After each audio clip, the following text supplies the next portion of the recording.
यानंतर बातमी काश्मीरातून येते। काश्मीरात आता दहशतवाद्यांचा लोकांवर देखील गोळीबार सुरू झालाय। एका महिलेच्या मृत्यूनंतर सांबा भागात आणखी 2 लहान मुलांचा पाकिस्तानच्या गोळीबारात मृत्यू झाल्याचं समोर येतंय। अजय बाचलू अपने प्रतिनिधि आपल्या सोबत आहेत। अजय जी, अभी हालात क्या है जम्मू कश्मीर में और सीमा पर?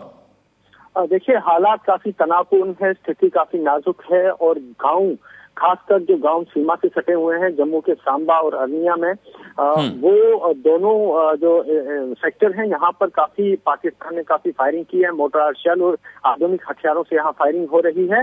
इस फायरिंग में अब तक 3 युवाओं की मौत हुई है, जिसमें से 1 लड़की और 2 लड़के हैं। ये तीनों लोग जो हैं पाकिस्तान की तरफ से दागे गए मोर्टार शेल की चपेट में आने से इन 3 लोगों की मौत हो गई और करीब दर्जन भर लोग यहाँ घायल हैं पाकिस्तान की शेलिंग के चलते। बीएसएफ भी लगातार करारा जवाब दे रही है, पाकिस्तान को उसी की भाषा में जवाब दिया जा रहा है।